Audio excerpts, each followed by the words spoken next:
नमस्कार, माझं नाव संध्या गिरवारे, सहाय्यक संचालक माहिती व जनसंपर्क महासंचालनालय, मंत्रालय, मुंबई. नमस्कार, मी राजन दत्तात्रय पारकर, मंत्रालय विधिमंडळ वार्ताहर सदस्य, दैनिक दोपहर का हिंदी सामनासाठी मी काम करतो. नमस्कार, मी Mahesh Pawaskar, editor, mirror Maharashtra group. माझं नाव मनीषा रेगे, मी प्रेस ट्रस्ट ऑफ इंडिया या वृत्तसंस्थेत असिस्टंट एडिटर आहे.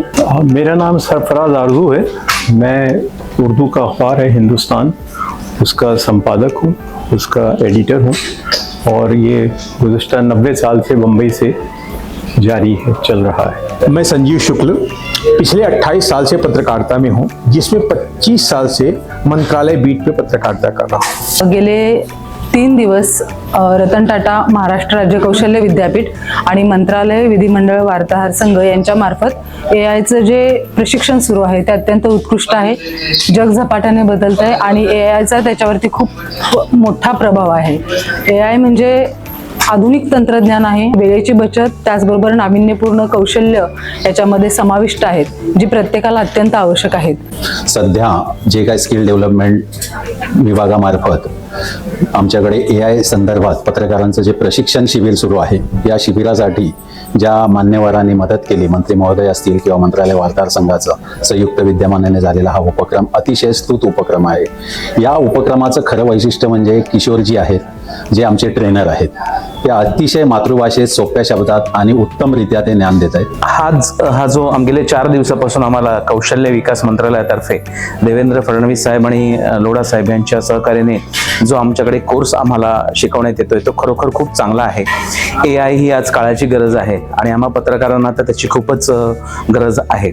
आणि ह्या 4 दिवसात एवढं ट्रेमेंडस आम्हाला शिकायला मिळालं आणि त्याचा वापरही करायला आम्हाला येतोय. आता एआय हा आपल्या एक मदतीसाठी आहे, हे म्हणजे एथिकली आपण यूज करू शकतो. क्लॉड, चॅट जीपीटी सारखे जे टूल्स जे मराठी ट्रान्सलेशन, जे गव्हर्नमेंट प्रेस नोट्स वगैरे असतात ते ट्रान्सलेट करायला मदत करून आणि एकदा आपल्या नजरेखालून घातलं की मग ते 60% टाइम जो एक बातमी करायला जात होता तो एआय मुळे तो यूजफुल आहे असं मला वाटतं. आणि हम बम्बई के पत्रकार जो हैं वो sir Ratan Tata Maharashtra state skills university के बहुत आभारी हैं कि उन्होंने मंत्रालय वार्ताहर विधिमंडल संघ के मेंबरान के लिए एक एआई के बारे में ट्रेनिंग का कोर्स ऑर्गेनाइज किया, जिसके ज़रिए हम लोगों को बहुत सी बातें नई मालूम पड़ सकी और जिसके नतीजे में हम लोग अपने काम में जो है बहुत ज़्यादा इम्प्रूवमेंट लाने का हम लोगों को मौका मिल सकेगा. मैंने राष्ट्रीय और अंतर्राष्ट्रीय स्तर पर पत्रकारिता की है, लेकिन अब ये जो यहाँ पे आज चौथा दिन है एआई का ट्रेनिंग का, जिसके हाँ किशोर जी हमें ट्रेनिंग दे रहे हैं एआई के लिए, बहुत अच्छा अनुभव है. क्योंकि पहले ये तो 1956 से एआई आया है, लेकिन हम लोग को पता ही नहीं था. चैट जीपीटी जब 2022 में जब आया, पॉपुलर हुआ, उसके बाद हम लोग को पता चला कि एआई का इतना उपयोग है. या धावत्या युगामध्ये तंत्रज्ञानयुक्त एआय हे सगळ्यांना माहिती असणं गरजेचं आहे. रतन टाटा महाराष्ट्र राज्य कौशल्य विद्यापीठाचा हा उपक्रम अत्यंत स्तुत्य असून या उपक्रमामध्ये सातत्य असणं गरजेचं आहे, जेणेकरून नाविन्यपूर्ण तंत्रज्ञान जे दिवसागणिक बदलत आहे त्याची प्रत्येक पत्रकारांना, त्याचप्रमाणे प्रसार माध्यमांना त्याचा अत्यंत चांगला उपयोग होईल. सर्वात महत्त्वाचं म्हणजे आम्ही आतापर्यंत एआय हा शब्द ऐकला होता आणि त्याचा वापर किंबहुना आमच्यापैकी अनेक जण करत होते. मात्र त्याचा वापर अचूक पद्धतीने, कशा पद्धतीने कंटेंट क्रिएट करण्यासाठी, फेक न्यूज फाइंड आउट करण्यासाठी करावा, या संदर्भात इत्थंभूत माहिती देताना त्यांनी एक गोष्ट मात्र प्रकर्षाने नमूद केली, ती म्हणजे त्यासाठी आपला जो प्रॉम्प्ट असतो, जे त्याला मदत मागायची असते किंवा आम्हाला ही कंटेंट किंवा ही न्यूज फॅक्ट चेक करून आम्हाला मिळावी, तर तो कंटेंट परिपूर्ण पद्धतीने ते तयार करून देतात. त्या सर्व कंटेंटमध्ये खऱ्या अर्थाने आम्हाला जी न्यूज बनवण्यासाठी किमान 2 तास 2.5 तास जात होते, तर ती प्रत्यक्षात फक्त मोजून 2 मिनिटात तयार करून मिळते. हा सर्वात मोठा फायदा. त्याचप्रमाणे डिजिटल मीडियाचा सध्या जग मोठ्या प्रमाणात असल्यामुळे व्हिडिओज असतील किंवा ऑडिओ असतील, ते संपूर्ण 2 तासाचं भाषण ऐकण्याऐवजी पूर्ण तो कंटेंट सारांश त्या पद्धतीने आम्हाला थोडक्यात करून मिळतो आणि यामुळे या सर्व प्रशिक्षणाचा खऱ्या अर्थाने आम्हाला फायदा झालेला आहे. मुख्य म्हणजे बऱ्याचदा एखादी बातमी करायची तर त्याच्या फॅक्ट्स आणि फिगर्स सर्च करायचं, शोधायचं आणि त्याच्यानंतर बनवायला खूप वेळ लागायचा. तर याच्यामुळे जवळपास 70% वेळ आमचा वाचणार आहे. आणि इमेजेसचा खूप प्रॉब्लेम येत होता, बऱ्याचदा इमेजेस मिळायच्या नाहीत. मग अशा वेळेला इमेजेस पण आम्ही कशा क्रिएट करायच्या AI तर्फे, आणि अतिशय उत्तम आणि अतिशय छान प्रकारे इमेजेस क्रिएट होतात. बातमीच्या फॅक्ट चेक्स होतात, फेक न्यूज काय आहे त्याचं पण व्हेरिफिकेशन होतं. त्यामुळे एकंदर हा कोर्स खूपच छान आहे आणि मला वाटतं हा सगळ्यांनी करायला पाहिजे. जग बदलतंय, त्याच्याबरोबर पत्रकारांनी सुद्धा बदललं पाहिजे.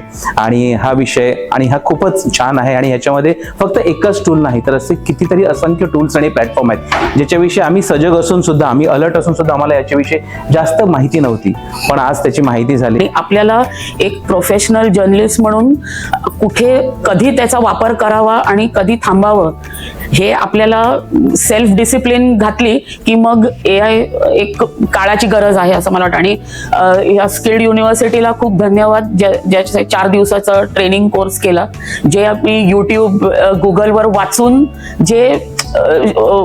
जे समजत होतो ते प्रॅक्टिकली शिकवलं. ह्याच्यासाठी तुम्हा सगळ्यांचे खूप आभार. तो हम इस चीज़ के लिए बहुत खुश हैं कि जो नई टेक्नोलॉजी है, जो नए ट्रेंड्स हैं, उन नए ट्रेंड से जो है हमारी जर्नलिस्ट बिरादरी जो है वो अवगत हो रही है, वाकिफ़ हो रही है. और मुझे इस बात का पूरा यकीन है कि आने वाले दिनों में ये जो स्किल्स हम लोगों ने हासिल की हैं इनका भरपूर इस्तेमाल होगा और इसका ज़्यादा से ज़्यादा फ़ायदा लोगों को पहुँच सकेगा. मैं पत्रकार हूं और AI का उपयोग करके हम अपने पत्रकारिता में काफ़ी समय बचा सकते हैं. AI जो है किसी की नौकरी नहीं लेता है, लेकिन अगर आपको AI की जानकारी नहीं है तो आपकी नौकरी जा सकती है, क्योंकि दुनिया बहुत तेजी से आगे भाग रही है और AI बहुत ही एडवांस है, बहुत ही यूजफुल है, बहुत ही समय बचाने वाला है. आणि धन्यवाद संपूर्ण टीमचे.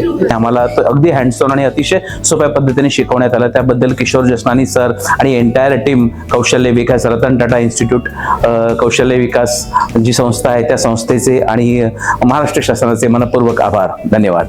मी या उपक्रमाबद्दल रतन टाटा महाराष्ट्र राज्य कौशल्य विद्यापीठाच्या माननीय कुलगुरू डॉक्टर अपूर्वा पालकर, त्याचप्रमाणे ज्यांच्या संकल्पनेतून हा उपक्रम राबवला गेला ते आमचे कौशल्य, रोजगार, उद्योजकता व नाविन्यता मंत्री मंगलप्रभात लोढा सर यांचे खूप खूप आभार मानते. आणि या उपक्रमाला सर्वांनी चांगला भरभरून प्रतिसाद दिला, त्या सर्व पत्रकार बंधूंचे, त्याचप्रमाणे या उपक्रमासाठी सर्वांनी जे चांगल्या प्रकारे नियोजन केले त्या सर्व टीमचे मी खूप खूप आभार मानते. थँक्यू. धन्यवाद.